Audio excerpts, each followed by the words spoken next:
Muito bem, pessoal. Aqui está o material que você pode fazer o download antes da aula, certo? Deve fazer isso, inclusive. Baixa aí o material a fim de acompanhar as informações. É um material pequeno, um PDF preparado com muito carinho para você, certo? Material de 4 páginas em que eu trago algumas informações importantes sobre argumentação, sobre argumentar, sobre tipos de argumento. Muito bem, acompanhe comigo aí a leitura, tá bom? Veja só. Argumentação. O que é argumentar? Argumentar é discutir, mas, e principalmente, raciocinar, deduzir, concluir, tirar ilações. Quando você discute com alguém, a argumentação não deve ser uma luta entre duas pessoas, mas uma caçada à razão, na qual vocês dois se envolvem, ajudando-se mutuamente a descobrir e a capturar a verdade que ambos desejam. A argumentação deve ser construtiva na finalidade, cooperativa em espírito e socialmente útil. Embora seja exato que os ignorantes discutem pelas razões mais tolas, isso não constitui motivo para que homens inteligentes se omitam em advogar ideias e projetos que valham a pena. Homens mal intencionados discutem por objetivos egoístas ou ignóbeis. Mas esse fato deve servir de estímulo aos homens de boa vontade para que se disponham a falar com maior frequência e maior desassombro. O ponto de vista que considera a discussão como vazia de sentido e ausente de senso comum não só falso, mas também perigoso sob o ponto de vista social. Então, desse parágrafo, a gente tem aí uma informação interessante. Veja só. Ao se dizer que argumentar é discutir, mas principalmente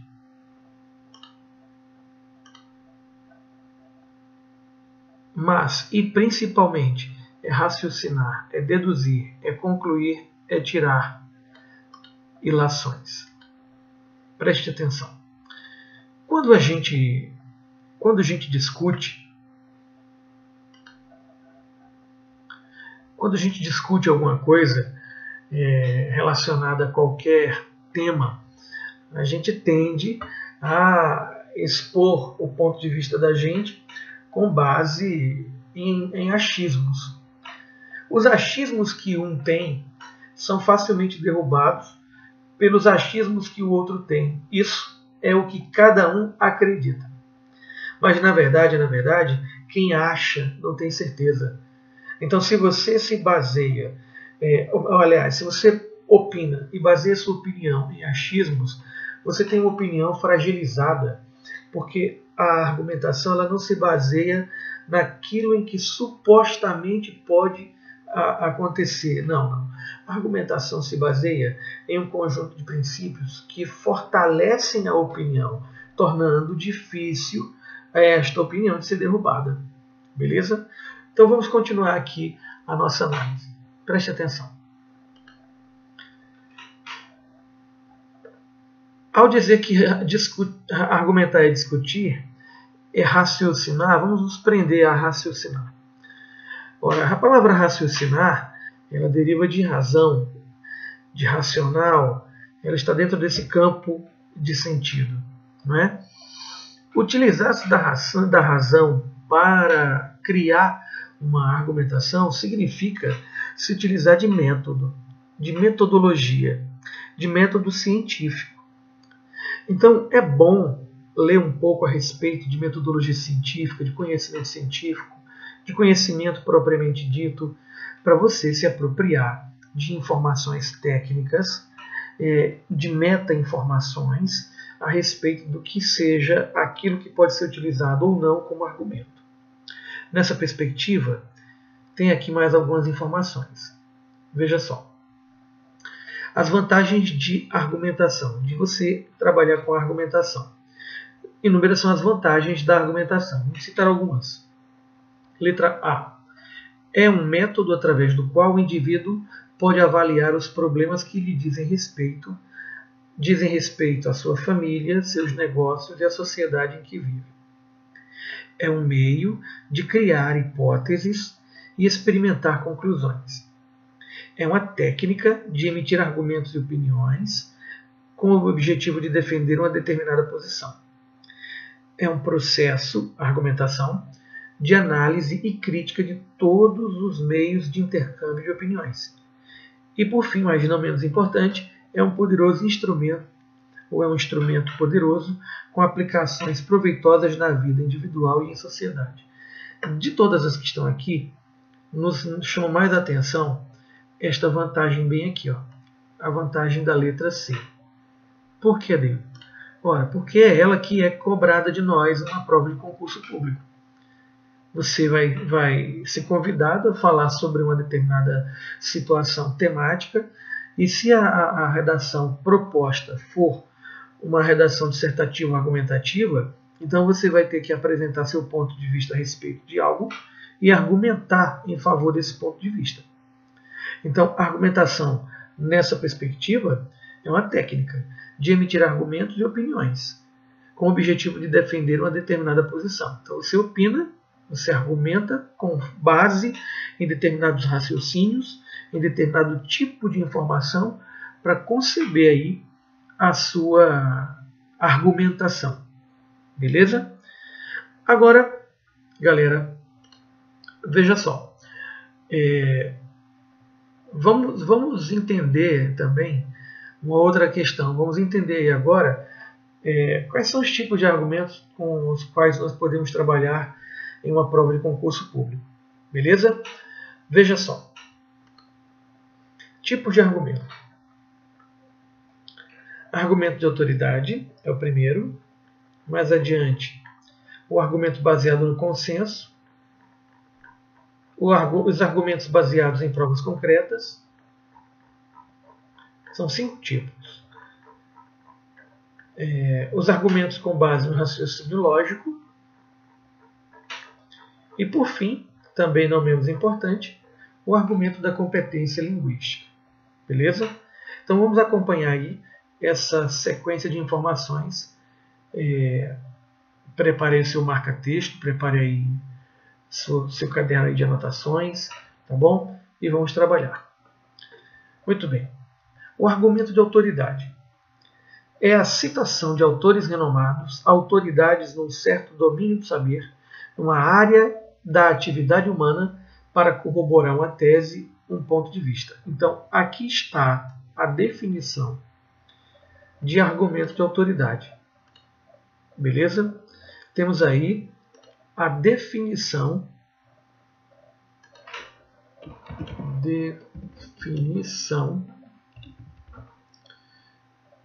de argumento de autoridade. Beleza? Pois bem.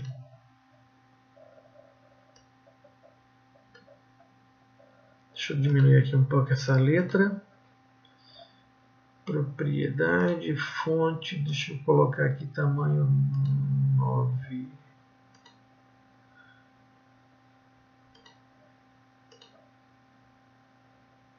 Vamos lá.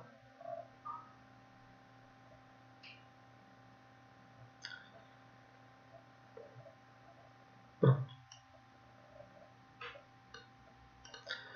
Ok? Aí veja só. Quem é autoridade no assunto? Depende do assunto. A autoridade, ela se caracteriza pelo fato de a pessoa ser pesquisadora, trabalhadora da área, pelo fato da pessoa ter algum conhecimento técnico já experimentado a respeito do assunto. Agora, esse aspecto da autoridade ele é muito variável. Por exemplo, se a gente fosse falar de alimentos transgênicos, quem é autoridade no assunto? Não são apenas os geneticistas que trabalham com a modificação das plantas, não.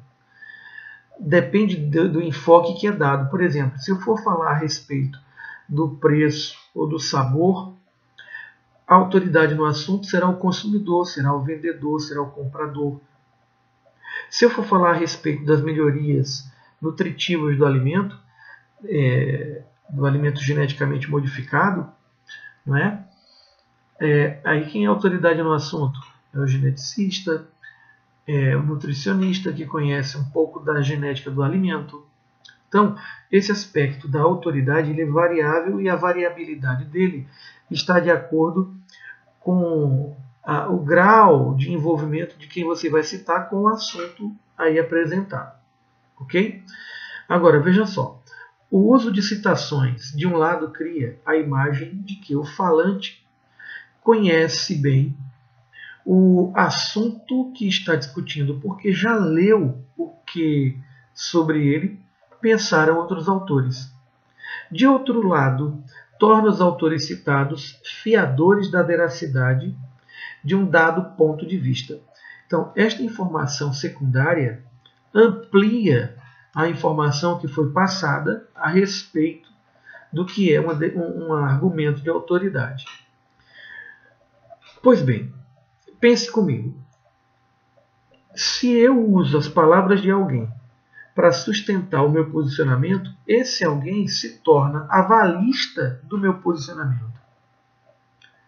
Além disso, convém lembrar o seguinte, que a banca reconhece que quem escreve tem uma qualidade diferenciada ao fazer citações. Agora, um cuidado muito grande deve ser observado. Quando as citações são feitas usando-se as palavras originais, aí você deve trabalhar com a colocação da citação entre aspas. E quando ela é feita com base na lembrança que você tem da informação citada, da informação mencionada, você vai escrever com suas próprias palavras, sem aspas, portanto. Mas tanto numa quanto noutra é fundamental citar a autoridade, quem ela é, em que ela trabalha, qual é a profissão dela, o que ela faz, porque isso configurará o aspecto da autoridade. Beleza? Eu trouxe aqui um texto um pouco antigo, mas serve muito bem para nós. Observe a introdução de um texto de Ulisses Guimarães, grande político brasileiro, em que invoca a autoridade da Bíblia, do Padre Antônio Vieira e de Provérbios de Camões para reprovar a falta da palavra do presidente Collor, na época, que ele prometera manter-se neutro na votação da emenda constitucional que estabelecia o sistema parlamentarista e na surdina trabalhou pela sua rejeição. O fio do bigode. Para nossos avós, o fio do bigode garantia a palavra empenhada. Não precisava de tabelião, firma reconhecida e testemunhas.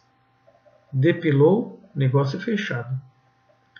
Os bigodes rarearam, a palavra não. A terra é filha da palavra, reza o Gênesis. O Evangelho segundo São João recorda: no princípio era o Verbo, e o Verbo estava com Deus, e o Verbo era Deus. Padre Vieira tem na agulha bala certeira. Palavras sem obras são tiros sem bala. Atroam, mas não ferem. A funda de Davi derrubou o gigante, mas não o derrubou com o estado, senão com a pedra. Para os súditos confiantes, palavra de rei não volta atrás. O adágio prevalece para os presidentes da República, que são reis de plantão durante os respectivos mandatos. O fraco rei faz fraca a forte gente, secularmente adverte Camões. Presidente Collor, esse negócio de palavra é fogo. Com fogo não se brinca, principalmente chefe de governo. Veja que argumentação brilhante, revelando todo um grau de intelectualidade do autor do texto para tratar de uma questão atinente à sua capacidade de se expressar.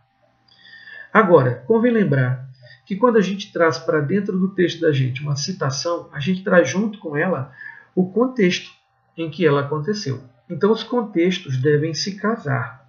Caso contrário, podemos dar um tiro no pé. Beleza?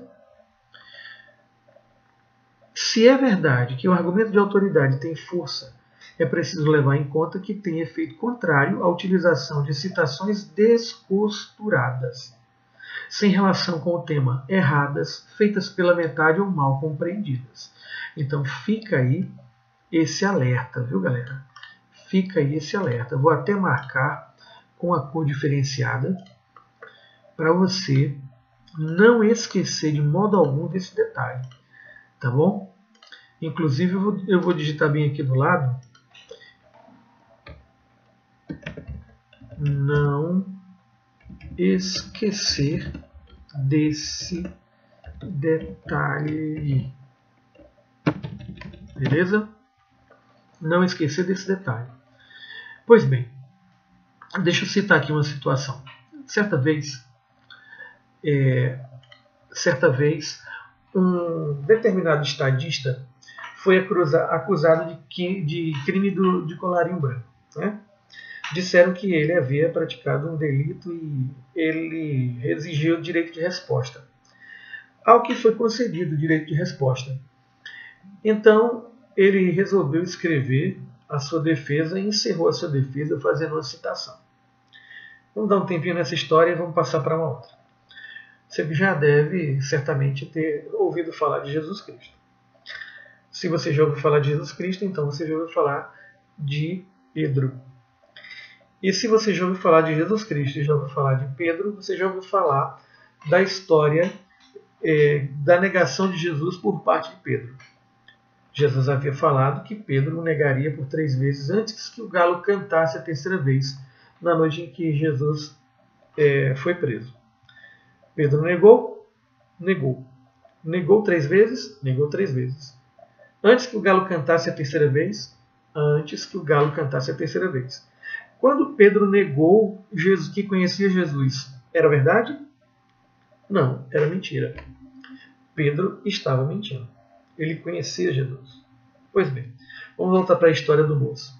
Então, o moço disse, finalizando o texto dele, que o homem religioso que ele era, temente a Deus, jamais ele poderia sujar a sua imagem com crime daquele tipo. Portanto, ele fazia das palavras de Pedro as suas palavras e negava. Está vendo o tiro que ele deu no pé? Ao dizer que usava as palavras de Pedro como se fossem as suas, Pedro mentiu. Então, o que ele está fazendo? Mentindo também.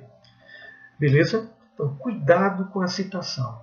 Ela é muito boa, mas se mal feita, ela é um veneno para a redação. Beleza?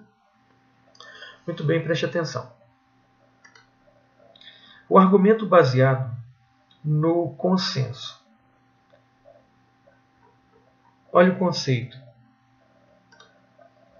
As matemáticas trabalham com axiomas, que são proposições evidentes por si mesmas e, portanto, indemonstráveis. O todo é maior do que a parte. 2 quantidades iguais a uma terceira são iguais entre si, etc. Outras ciências trabalham também com máximas e proposições aceitas como verdades ou como verdadeiras numa certa época e que, portanto, prescindem de demonstração, isto é, não necessitam de demonstração, a menos que o objetivo de um texto seja demonstrá-las. Pode-se usar, pois, essas proposições evidentes por si, ou universalmente aceitas para efeitos de argumentação. Então, o que é um argumento baseado no consenso? É isso aqui, ó. Máximas e proposições aceitas como verdades numa certa época e que, portanto, prescindem de demonstração. Está vendo? Outra informação que ajuda a entender esta daí. Proposições evidentes por si ou universalmente aceitas para efeitos de argumentação. Ajuda a compreender mais ainda o que é a argumentação baseada no consenso. Beleza? Então temos também aqui uma definição. Veja só, a educação é a base do desenvolvimento. Ninguém discorda disso. Os investimentos em pesquisa são indispensáveis para que um país supere sua condição de dependência. Ninguém discorda disso.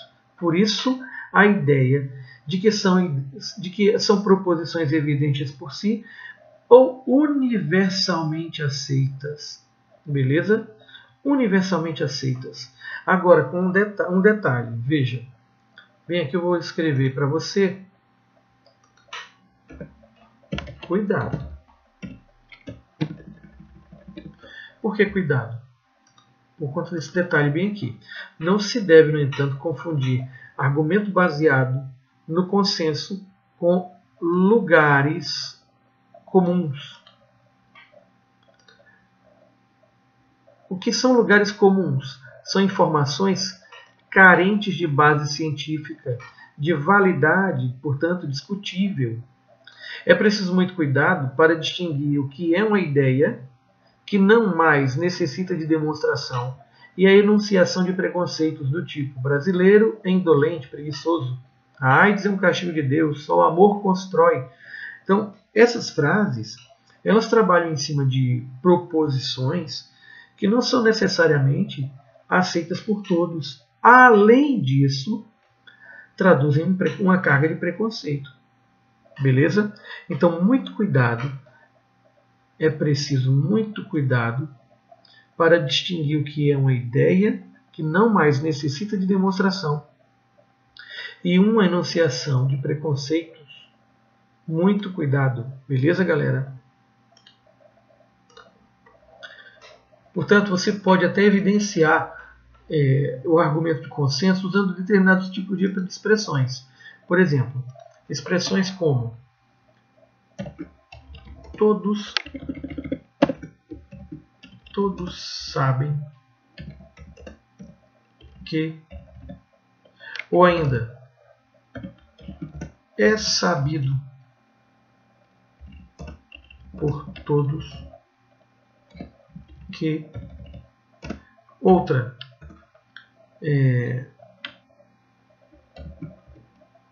ninguém nega que, sempre nessa perspectiva de apresentar a informação trabalhada numa compreensão universal. Beleza? Muito bem. E o que são os argumentos, Adeildo, baseados no raciocínio lógico? Bem, raciocinar de forma lógica é se apropriar do conhecimento científico. É você aprender a dizer as coisas pensadas, as coisas trabalhadas numa compreensão dialética, de observação, análise, síntese, da utilização de determinados métodos de reconhecimento da informação, beleza? Por exemplo,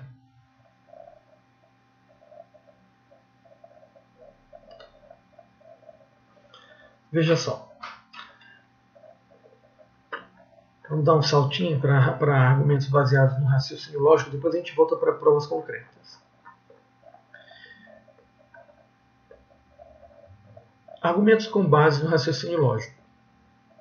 Embora tenhamos tratado, embora no item anterior já tenhamos tratado disso ao dizer que não se podem tirar conclusões incompatíveis com os dados apresentados, ilustrar afirmações gerais com dados inadequados, etc. O que chamamos aqui argumentos com base no raciocínio lógico diz respeito às próprias relações entre proposições e não à adequação entre proposições e provas.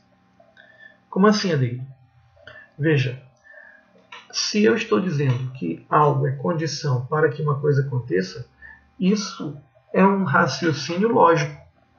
Se eu estou dizendo que determinada coisa aconteceu em virtude de determinada causa, a relação causa-consequência é construída com base no raciocínio lógico.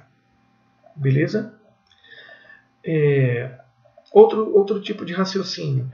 Eu posso evidenciar uma série de situações com o intuito de levar você, leitor da minha redação, a deduzir algo que eu quero que você deduza. Então, a relação que eu estabeleço entre as proposições é mais importante do que a relação entre opiniões e provas. Beleza? Vejamos um texto vejamos um exemplo. No artigo intitulado Todo Poder aos Professores, Otávio Frias Filho, quase não sai, credo. É um trava-língua. Otávio Frias Filho discute a filosofia pedagógica de estímulo à criatividade, que se implantou em nossas escolas a partir da década de 60. Depois de analisar o lado positivo dessa proposta, desvela seu lado perverso. Num certo ponto do artigo, mostra a comunidade de organizar um curso com base em seminários, a dificuldade de reverter esse processo, a necessidade de rever grande parte das mudanças do ensino nestes 30 anos. Dá depois de cada uma dessas proposições as razões que motivam sua afirmação. A argumentação baseia-se nas relações de causa e consequência. Adildo, somente as relações de causa e consequência são relações de raciocínio lógico? Não, essa é uma delas. Beleza? Então veja só. Além de ser mais chique do ponto de vista ideológico, o seminário é mais cômodo para ambos os lados. Nem o professor prepara a aula, nem o aluno estuda, e ambos entram com sua cota de participação crítica. O mais grave é que onde o processo se instalou, não há como revertê-lo, pois as facilidades se transformam em direito adquirido. Já que o mundo passa por uma histeria de volta ao passado, ao menos em relação ao que parecia futuro nos anos 60, talvez fizéssemos bem em rever grande parte das mudanças do ensino nestes 30 anos. Porque os resultados, mesmo nas boas escolas, não parecem encorajadores. A ideologia do ensino crítico está produzindo gerações de tontos. A lassidão, o vale-tudo, a falta de autoridade professoral desestimula a própria rebeldia do estudante. Então, aí está uma argumentação baseada em raciocínio lógico. Não é? A certa feita, um determinado jurista escreveu algo interessante a respeito da igualdade perante a lei. Ele dizia mais ou menos assim: não basta igualdade perante a lei, é preciso igual oportunidade. E igual oportunidade exige igual condição. Por quê? Se as condições não forem iguais, ninguém poderá dizer que as oportunidades foram iguais. Ponto final. Galera, isso é raciocínio lógico. Isso é um encadeamento das proposições de tal forma onde uma fundamenta o entendimento da outra. Então, trabalhar nessa perspectiva exige, por parte de quem está escrevendo, uma boa dose de raciocínio lógico. Tem que saber realmente interligar as proposições. Beleza? Muito bem. Vamos voltar agora para os argumentos baseados em provas concretas.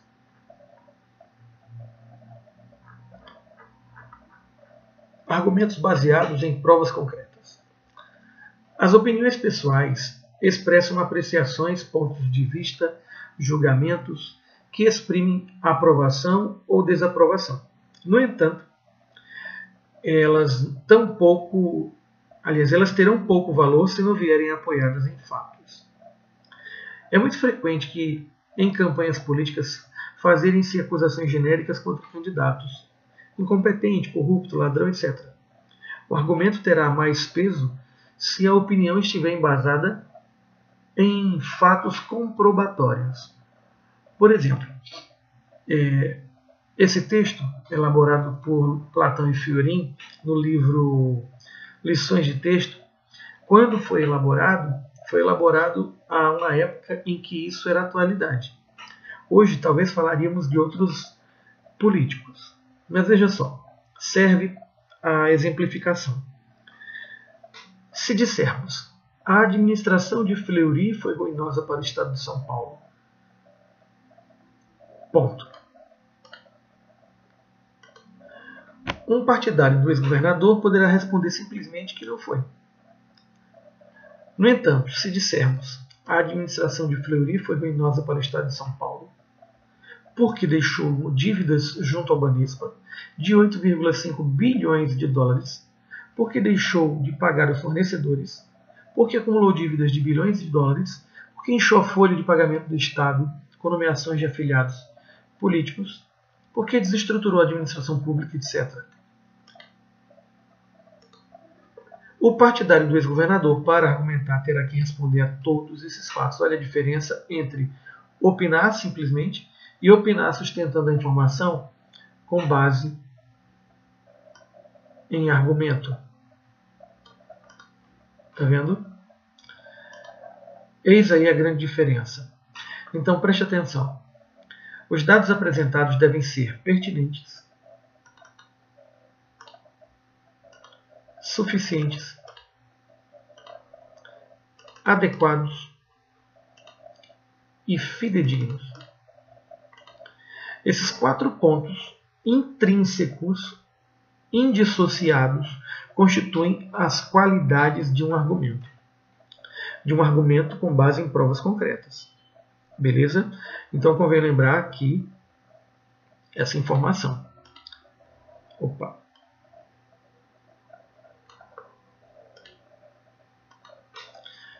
Argumentos tratados como dados comprobatórios têm que ter essas 4 características. Por exemplo, se alguém disser que um determinado candidato não é competente administrativamente porque não sabe português, estará fazendo um raciocínio falacioso. Por quê? Porque o fato de saber português não é pertinente para a conclusão de que alguém seja competente para administrar. Uma vez que não há implicação necessária, pode até haver implicação, mas não necessária, entre o conhecimento linguístico de alguém e a qualidade do bom administrador. Por outro lado, se alguém diz que todo político é ladrão, porque a imprensa divulgou que dezenas de deputados fizeram emendas ao orçamento para tirar proveito pessoal, os dados são insuficientes para fazer a generalização, pois do fato de alguns ou muitos terem sido apontados como desonestos, não decorre necessariamente que todos o sejam. Aliás, aí sublinho mais uma informação, é preciso tomar muito cuidado com argumentos, esses argumentos que fazem apelo a uma totalidade indeterminada, pois basta um único caso para derrubá-los. Então, generalizações, galera, nem pensar. Beleza? Se alguém diz, nenhum europeu toma banho todos os dias, basta que se cite um que o faça e o argumento deixe de ter validade. Para que o argumento deixe de ter validade. Então, no geral, essas generalizações são feitas com base em dados insuficientes, revelam apenas nossos tabus e preconceitos. Se um determinado candidato diz que seu adversário é racista, porque quando era diretor de uma certa companhia, não permitia que se contratassem funcionários negros, essa afirmação, a menos que venha acompanhada de provas, será considerada não fidedigna, pois quem a veicula tem interesse em desmoralizar a pessoa que está sendo acusada. Se o prefeito de São Paulo diz que é preciso investir em pontes, viadutos, túneis e alargamento das ruas e avenidas para melhorar o transporte coletivo, uma vez que, se o fluxo do tráfego aumentar, crescerá também a velocidade dos ônibus, o seu argumento é fraco, insuficiente. Veja que se pode rebatê-lo dizendo que nele não se relacionam dados adequados, visto que a melhoria da velocidade do transporte coletivo se faria, na verdade, com um custo mais baixo, implantando-se corredores exclusivos de ônibus e restringindo-se a circulação do transporte individual. Está vendo? Então veja só. As 4 características foram aí ilustradas. Não se podem fazer generalizações sem dados consistentes, fidedignos, suficientes, adequados e pertinentes. Vamos grifar isso aqui também.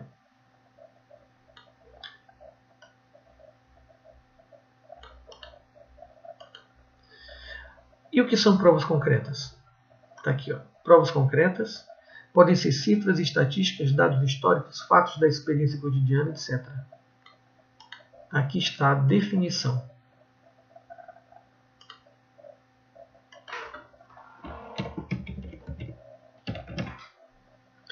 De provas concretas. Beleza? Esse tipo de argumento, quando bem feito, cria a sensação de que o texto trata de coisas verdadeiras e não apresenta opiniões gratuitas. Veja como este texto, em que acusa em que se acusa a Central Brasileira de Medicamentos de realizar compras com preços superfaturados, o que se comprova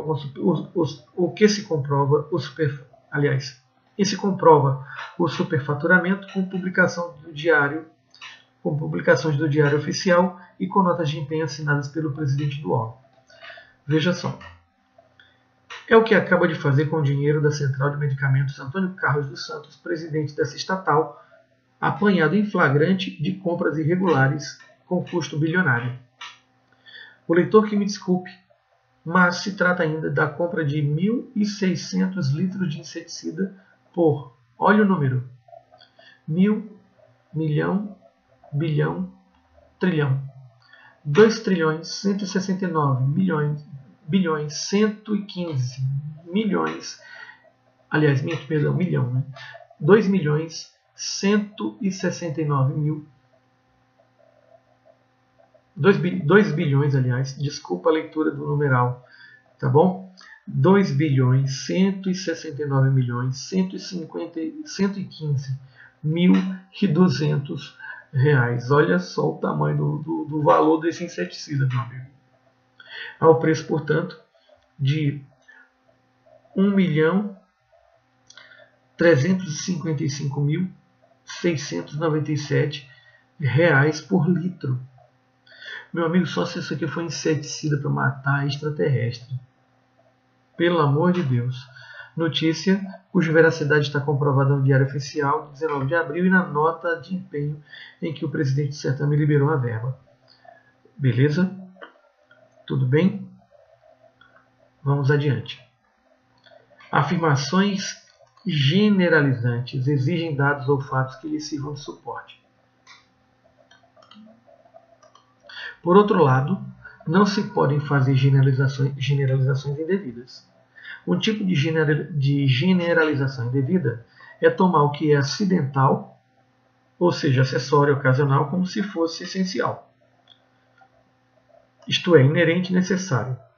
Vamos destacar essa informação, ela é muito importante. Por exemplo, mostrar um erro médico ou vários e concluir que todos os médicos, são charlatães. É generalizar indevidamente, porque o erro por descuido, negligência ou imperícia não é inerente à profissão médica. Também não é a corrupção, a atividade política, etc. A maioria das sentenças judiciosas do senso comum são generalizações indevidas. Usar argumentos desse tipo, por exemplo, político não presta, brasileiro não sabe votar, pobre não gosta de trabalhar, engenheiro é bitolado, artista vive em outro mundo, jornal só conta mentira, funcionário público não trabalha, roqueiros são todos drogados. Tudo isso que revela? Revela um autor acrítico, preso a lugares comuns e imerso em um universo conceitual muito pobre. No caso de argumentos por provas concretas, podem-se muitas vezes usar casos singulares para comprovar verdades gerais. Tem-se argumentação por ilustração quando se enuncia um fato geral e em seguida narra-se um caso concreto para comprová-lo.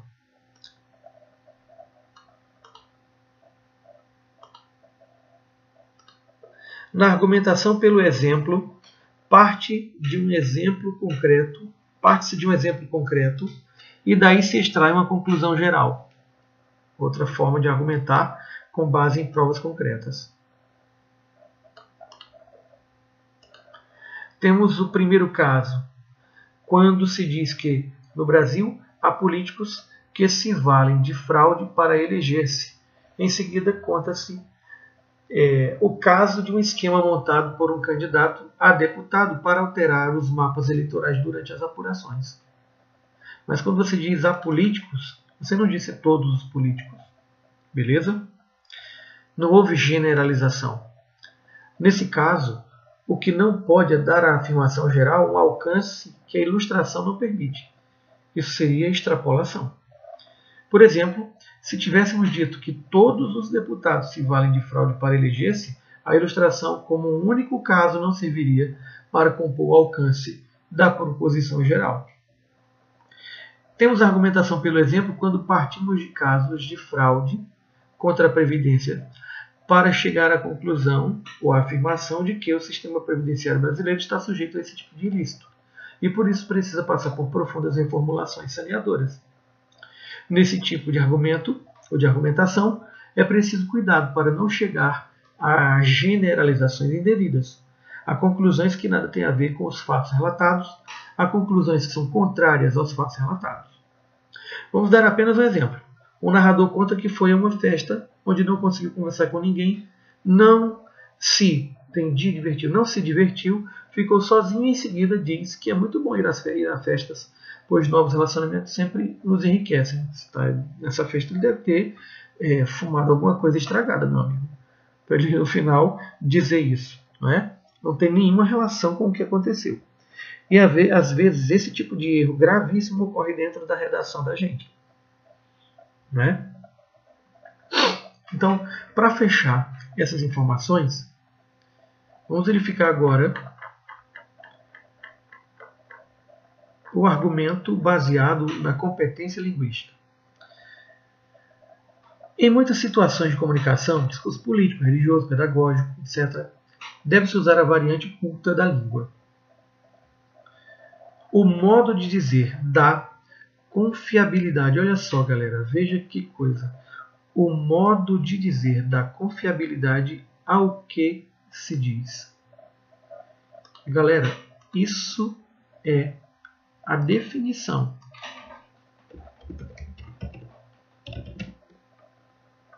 de competência linguística.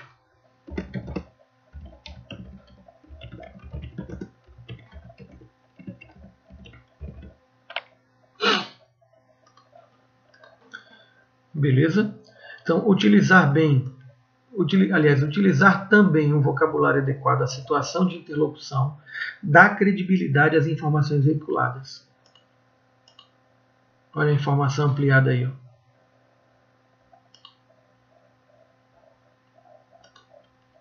Se um médico não se vale de termos científicos ao fazer uma exposição sobre suas experiências, desconfiamos da validade delas. Se um professor não é capaz de usar a norma culta, achamos que ele não conhece sua própria disciplina. Além disso, contribui para persuadir a utilização de diferentes mecanismos linguísticos. Hélio Schwartzman, num artigo intitulado FHC o Filme, publicação na Folha de São Paulo, quer convencer o leitor de que foi um equívoco do presidente Fernando Henrique Cardoso ter sancionado a lei de biossegurança, porque ela consegue a um só tempo proibir no Brasil a principal aplicação da terapia genética, dificulta a vida dos casais que desejam um bebê de proveta e não criar nenhum mecanismo efetivo contra abusos no campo da engenharia genética. Observe, no trecho que vem a seguir, o valor argumentativo do uso em latim de uma expressão vulgar em português. Veja só. Não sou biólogo e tenho que puxar pela memória dos tempos de colegial para recordar a diferença entre uma mitocôndria e uma espermatogônia. Ainda lembro bastante para qualificar a canetada de FHC de defecatio máxima. Beleza? Este espaço é nobre demais para que nele se escrevam palavras de baixo calão. Como em latim tudo é elevado, defecatio máxima.